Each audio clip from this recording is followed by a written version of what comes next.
Yeah. Yeah, you guys were a tag team for a while called Rythm Blues. Tag team of all time. Yeah. In line to get the belts. We had the Hart Foundation beat every night we ever wrestled. But then, we both got fired. Oh, no. Yeah. They fired us because they didn't like our personality, because we didn't kiss ass. Yeah, it's a little... We didn't show up and drink coffee all day at the office with Pat Patterson and Vince McMahon. We just hung out in the room by ourselves, didn't go out anywhere. Just wanted to make money. Did you ring up WCW yet? Yeah, so Greg, last time we saw you, you were in WCW. What are you doing now? Well, I'm not in WCW anymore. Yeah. What happened there? I don't know. I never really got started. Hey, where's Mommy? Supposed to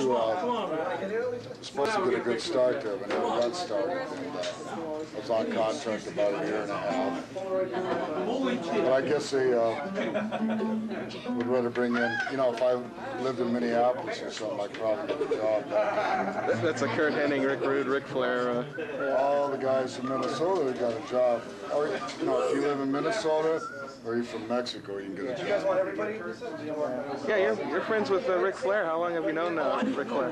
But we're not really friends. I thought you guys were like good friends and stuff. We were good friends, but you know, the business kind of like pulled us apart a little bit. I didn't do the picture. We get out of here.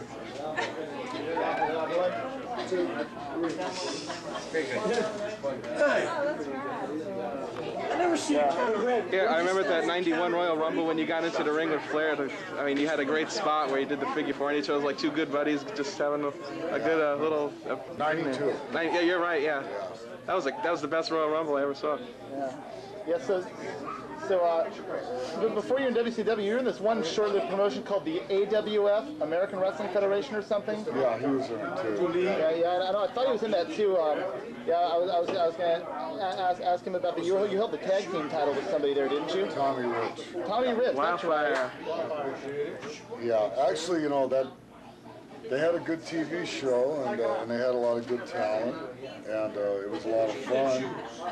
We just, you know, we were on nationwide, but we couldn't get good time slots in different cities. Like New York, we were on CBS out there, but it was like 12:30 on Sunday night. Yeah, same thing in San Francisco. That's what I thought. Like, LA was, Los Angeles was Friday night or something real late. So we just didn't have good time slots. Some of the places we had good time slots, like Orlando and Tampa, and we got good ratings. You know, like 4s and 5s and stuff. You know, the guy ran out of money.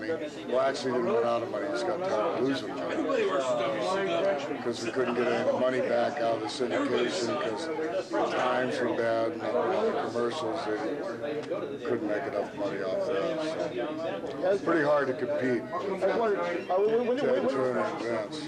Yeah. I mean, this is probably a question that's been asked to you many times, but where did you get that nickname, the Hammer? Actually, just by, I got it when I was in North Carolina when I was U.S. champion, 1978, 79.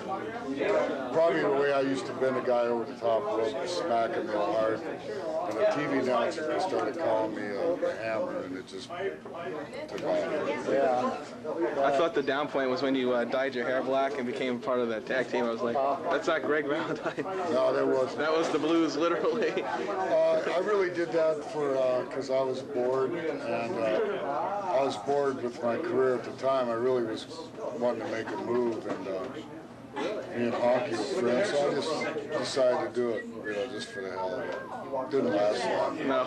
You know, we could have made if they would have gave us the real person they were supposed to, it would have been a lot more fun, you know. I didn't like the black hair. And then you turned face, I think. You dyed your hair black and feuded with Earthquake and that. Do you prefer being blonde? Yeah. Do you prefer being a heel or prefer the fans cheering for you? It really doesn't matter to me. I like either one. It doesn't matter to me because I just like to have good matches, and I work the same style anyway. You know? So it doesn't matter at all. It doesn't matter. It used to matter, but right now. Yeah, my favorite spot is when you get and then you like look up and then, I know, that chain match. I found it really funny because like in Starrcade, I think it was '83, had that bloody chain match with Roddy Piper, and then on Piper's Pit, though, about 5 months later, he gave him this big hug and stuff. It was kind of. Oh, that was like 2 years. I don't know, Al. It was. I can't get the years right, but. Well, they. It was a good match. We went into WWF at the same time, and they kept us away from each other. And then finally, they asked if they wanted, if I mind doing a pit with Piper. I said, I don't mind, you know. What the hell? Because we were both heels in there at the time. So. You also teamed with Brutus, the Disciple Beefcake. Do you keep in touch with him, or are you guys? Brutus and myself are still friends. We live close to each other, about 10 minutes away from each other in Florida. Oh, really? Yeah. What do you think of the current wrestling war now I think about it? You know, like Wolfpack, NWO, ratings. I mean, it's a lot of wrestling's changed since your day. Well, now it's like, we never had gangs. It's like gangs, you know. Wolfpack, NWO, Generation X, you know, all these. It's like gangs of guys. We had tag teams, yeah, but not gangs, not 6, 7, 8 guys. You had a manager that did the interference. You know, I mean, you know, I guess it's just a sign of the times. The ratings are real good, and wrestling styles changed a little bit, but I can't knock it. You know, it's just different. Who are your favorite wrestlers from the '90s that have been? Any ones that you like, dislike, that you see these days? Well, the guy that wrestles my style is Chris Benoit. Yeah. He's probably the one I would, you know, that I like and respect. Who's been your toughest opponent that you faced? I would guess Tito Santana because of that feud. I saw that match from the Garden where he dominated after the revenge match. He had blood everywhere. It was like consistency. Yeah, he was probably my biggest rival. And Piper was tough because he was good with his fist. Bobby McDaniel in his heyday was great. And Ric Flair was very tough. You feuded with him '81. The Wrestler magazine, the two of you had like the bloody faces and everything. Right. Hey, that was over the U.S. title, or? He's been around a long time. A legend. About 28 years nonstop. Wow. What do you think about Honky's claim that he's the greatest intercontinental champion of all time? Well, I'm the one that started that saying, and then him and Jimmy Hart stole it from that saying from me. So what the heck? You're all good wrestlers, so it doesn't really. Great wrestlers. Did I say good? Slap me silly. I couldn't say it anymore because I didn't have the belt, you know. So, but I said that when I had it.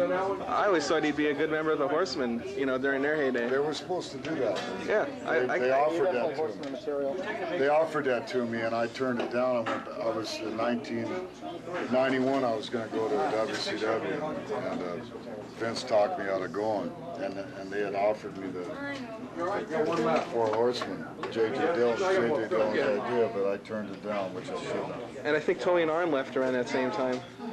I shouldn't have turned it